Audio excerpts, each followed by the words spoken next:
All right. If you can tell me how long a crime been happening, then why you don't understand that's what's happening to me is a crime, right? So if you pray and you a conscious person, right, and a ignorant person pray, right? Then would not your conscious prayers create a conscious person? Because if you praying for something, right, then how do you know when it's going to be answered? Because you're saying that you yourself can't do it, right? So it has to be manifested, right? So if you are a conscious person, then your consciousness allows you to understand your limitations. So if you in your mind says that you can't do something, then you would be why you don't do it. Because you believe you can't, right? So if you believe that I am supposed to reap what I sow, and you also believe that Jesus died for your sins, then see, like, no matter what you do, you forgiven because of your belief. You see, but now I'm asking you, are you a good person? Right? Now, what you believe may be good, right? But if you telling me that I'm supposed to reap what I sow, but yet when I come to you as a religious entity, because if you're a person who is of a body, then you are the example of the body, right? So if you can tell me your laws, then how can you ask for forgiveness from me? You see what I'm saying? Like, you telling me I'm supposed to reap what I sow in your ignorance of what's happening to me. So that means I have to survive what you think plus what you believe. Now, when you find out that what you believe don't coincide with what's happening, plus other people come because they hear about what's happening, now you stuck in the middle. And that's what I'm saying. So if the state of Florida say, the state of Florida against Tommy Castle, right? Well, I'm saying I'm a citizen in the state of Florida. So you telling me I'm against myself? So if the state of Florida came against me, right, and then I emancipated myself as a citizen in the state of Florida with my Florida Bill of Rights and the Florida Constitution, right?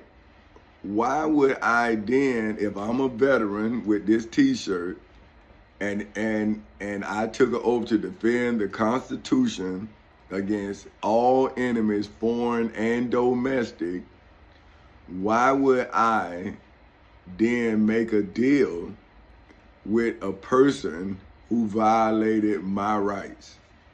So now, am I not a victim because my rights was violated? But now are you telling me that because I'm intelligent, then I have to reap what an ignorant person sowed? You see, this is what I'm asking, right? I'm saying, well, hey, man, my country gave me an oath. I'm a man of my word. Now, it looks like I'm not a man of my word because my country didn't hold up its end of the bargain, right? But now, why would I see it that way. Because if I am the Navy, then I am the United States Navy. So if I am the United States Navy, then I need to know who violated the United States Constitution, that every member of the United States Navy and the United States Marines and the United States Army and the United States Air Force and the United States Coast Guard and every elected official that operates in a state in the United States of America or operate as the United States of America in Washington, D.C., took that same oath. See what I'm saying? So if I don't believe in the oath, then I don't believe in my own word. So what I'm saying is, right, how can something truly begin if something don't truly end? See, you can't have two truths, right? So that's what I'm saying. Back to what I was saying. So say if Dr. Martin Luther King, Minister Malcolm X, Mr. Huey P. Newton, Mr. Fred Hampton, Miss Harriet Tubman, Mr. Joyner Truth, and all of the people before me, right, prayed a conscious prayer, right? Then it created me. Because if I am now, I am from them. So say if your grandmother prayed for your mother or father before you were born, see what I'm saying? Then you would be the answer to your grandmother's prayers, because your mother and father needed to be prayed for. See what I'm saying? So they may have an issue, a problem, whatever it is, but your grandmother or your grandfather see where the family is veering off course. So they pray, right, that their family be made whole. Now, when you born, the next generation, that prayer could be answered if you choose to answer, right? So that's what I'm telling you all. So, okay, my country gave me an oath, but my people prayed, right? Now you say, well, how you know your people prayed? Because my grandmama took me to church, right? So if a person who prayed was put in the position I was in, then they would pray. So why wouldn't I hear a prayer that I would have prayed myself? You see what I'm saying? Because I'm a victim, right? So if I was born to answer my ancestors' prayers, right? But my ancestors didn't have the legal right to answer that prayer. But they had a civil rights movement that established the Civil Rights Act of 1964 that gave me the legal foundation to then ask for the blank check that Dr. Martin Luther King said that was returned for insufficient funds. Now, if I was told that anything I say can and will be used against me in the court of law, then wouldn't anything Dr. Martin Luther King said be now relevant evidence against a state like the state of Florida that has violated the Civil Rights Act of 1964? That was the law that the federal government made with him. So now let's look at it biblically. Dr. Martin Luther King is like Moses. Moses, they say God used Moses' finger to write the laws, a statute. Moses then wrote the Ten Commandments through God. Then through that inspiration, he wrote the Torah, the legal framework for all laws. All laws come off the original law. That's why they say in God we trust, right? So now, if Dr. Martin Luther King had this law penned, especially for a person like me who has been denied of the promise, right? That's where the Moses thing.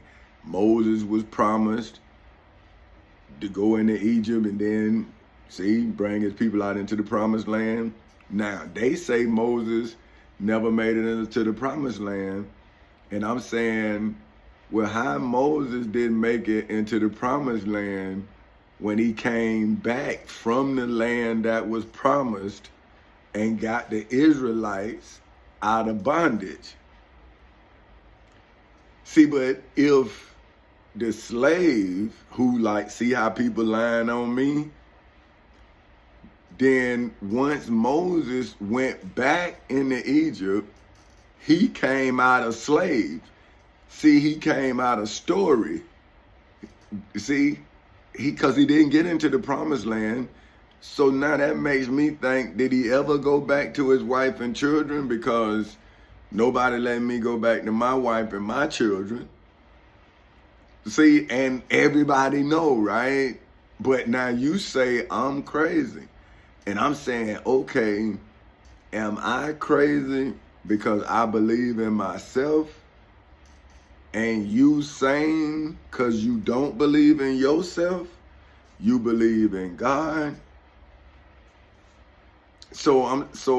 But I had to go to court because my state elected officials and the United States Postal Service was stealing my life. So now you're saying that the history of America, the Dred Scott case, is not relevant evidence for a descendant of slaves? But you say anything I say can be used against me, but why anything you do can't be used against you? See, but if I don't believe that I'm mean, how can I get you to prove that you? See, but this is what I'm saying to the descendants of slaves. If everything starts with two people, see, then if I am a conscious person's prayer, then wouldn't I be an answer that's conscious? Right? That's the only way real to recognize real. If I'm not conscious, how can I claim consciousness? So if I have answered a conscious prayer, how can I be consciousness? I have to be consciousness to answer a conscious prayer. Now, what about the unconscious prayer?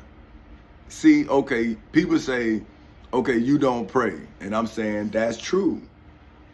But do I not believe in myself? Look at my performance. So now, if the other man, right, once believed he was powerful, my opponent, right?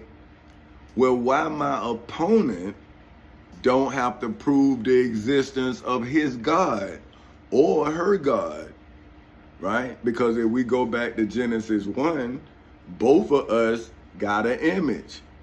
But somebody prayed an unconscious prayer and said that Jesus died for their sins. And somebody prayed a conscious prayer because it says, all of those who hear my voice will know. See, so that's conscious.